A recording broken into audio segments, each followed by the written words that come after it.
Montana, welcome back. Hi, thank you. Yeah, I was just No here a couple problem. months ago, so it's nice to be back so soon. Absolutely. And I guess you've had a few weeks to prepare since Moro's dropped out. So I'm wondering, how much of an adjustment have you had to make with the switch to Santos here? Um, well, I knew I was fighting her all along. I mean, she was supposed to fight Marina, and then I came in to replace her. So, yeah, I mean, I've just been doing what I do, grapple, striking, putting it all together. And the odds don't have this as a blowout by any stretch, but you are the underdog going into this last time I looked. Is that a role you enjoy, the chance to kind of prove people wrong? Yeah, I mean, I really don't pay too much attention to underdog or not. I just go in there to get my hand raised and do everything. And like you said, this is your second fight back. It wasn't too long ago. I mean, this being your second fight during the pandemic, do you feel a little more prepared now in terms of what to expect with the COVID testing, the safety protocols, and even the empty arena? Oh, yeah, it just feels like another day in the office. Like, it's nice to get back in there so soon because I do know what to expect. Visualized all of it, so it's just another day for me. And last one for me, I mean, now that you've been through it, did you find that you liked fighting without the fans? Because I know some fighters say they do, others say they miss the energy. How was it for you? I liked it just because I could hear my coaches very well and I could just kind of focus in instead of like listening to the crowd because sometimes those like boos get to you when you start grappling and stuff. So it's nice to just be able to hear my coaches. All right, well, best of luck this weekend. We'll go next to Omar Mert with S Sport. Your line is open. Hello, Montana. Hi. Your Ultimate Fighter class established the division, and actually Shevchenko take over after you. And is there anyone from that Ultimate Fighter class, or do you think you can take Shevchenko down from from her throne? Shevchenko down? Sorry, can you ask that one more time? Do you think from your Ultimate Fighter class, someone from your Ultimate Fighter class can take Shevchenko down, Yeah, I or mean, you can take her down?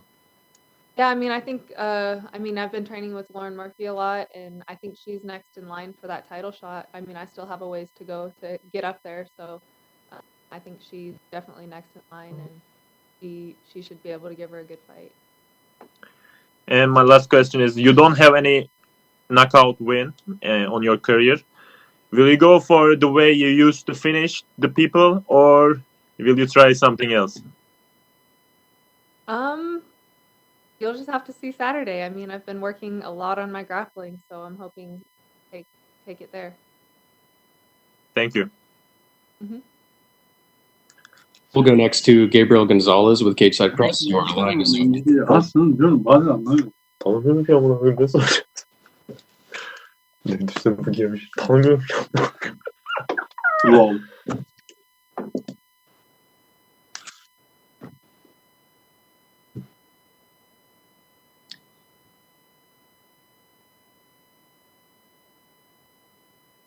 We'll go next to Gabriel Gonzalez with Cage Side Press. Gabe, your line is open. Okay, can you hear me now? Yes. All right, and sorry, UFC, I was on mute the last one.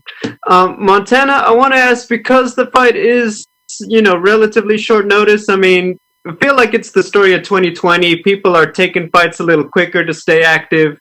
But the thing that I think about is the weight cut. When you have it essentially accelerated, I mean, what kind of changes do you have to make to, obviously be on point? Because we all know that the weight cut is a bit of a science. Yeah, I mean, I had 3 weeks notice, and that's really planning for me to get down to 125. I always eat healthy and I always stay in the gym, so the weight cut's really never too much of an issue for me. It's right on track. It'll be fine. What are the type of things that you have to do when you have just less time compared to when you have a full camp to gradually get down? I mean, I know I can fight, so I just I just keep training, stay in the gym, just really get my mind right in that short amount of time. Just make sure my mind's right, drill the moves that are most likely going to happen in the cage, and get those cage rounds in. This is our first time talking to you since the pandemic began, if I'm not mistaken, for a media day. I was just wondering, with all of the changes, how has your training been affected at home? Obviously, you have your husband to work with, but has anything else been different? No, not really. Like Genesis Jiu-Jitsu is where I train at home, and we really never shut down. The coach Albert Hughes is like super awesome about that. He's been having normal classes, so I mean everything's been pretty normal from back home.